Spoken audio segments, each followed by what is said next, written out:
So I want to respond to your self-accusation of being slutty. As soon as you call yourself that, you hasten to say that you would never call anybody else that. So that's something to really pause with. You know, we know we're in our stuff when what we're saying to ourselves is not what we would ever say to anybody else. So just be still with that a moment. Just really acknowledge that. And that right there tells you that you're probably not in truth. So if you feel slutty, don't just walk around carrying this sense that there's something wrong with you, that you're bad, that you're dirty, you know, whatever that means to you. Don't allow it to just hang out with you and just be this sort of vague accusation that makes a sort of gauze through everything you're moving through. And it doesn't bring you mental clarity for the choices or decisions you need to make around this whole topic. So I invite you to really be still. When in the moments, and you're not thinking that all the time, so in the moments that you notice you're believing that, if the thought actually comes in, or if you take note of a bad feeling, and tuning into that, you notice this is that I'm a slut feeling.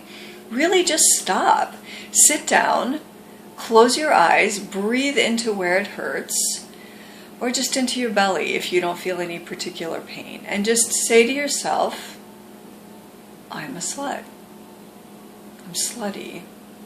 Right now I'm a slutty person. The way I'm behaving now is slutty. Just really give it to yourself, but in a just let me look way. And what you're looking for is Byron Katie's first question, is that true?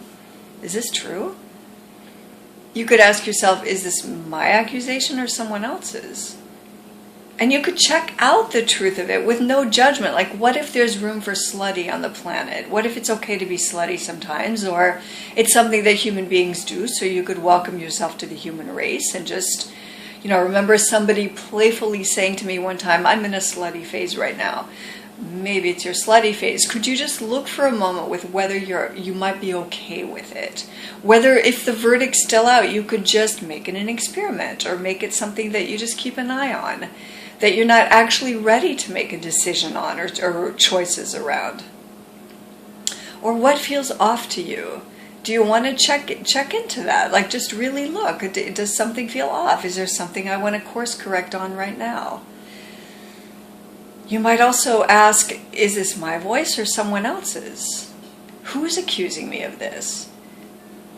Okay, people accuse each other of things. Do I agree with them? Do I want to join them? If I'm not sure yet, do I want to hold out on a verdict, even if they've already made a quick judgment or decision, or if they would if they knew about it? You might be accusing yourself from someone's vantage point who isn't even seeing what you're up to.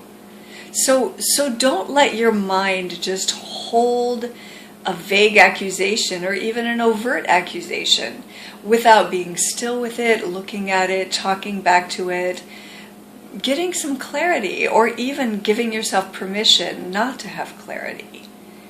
Sometimes there's somebody who makes me feel bad and wrong sometimes, and I do not accept this. I figure this is the face of God still in my world to keep me looking at this question, which is an old question of mine. Am I bad?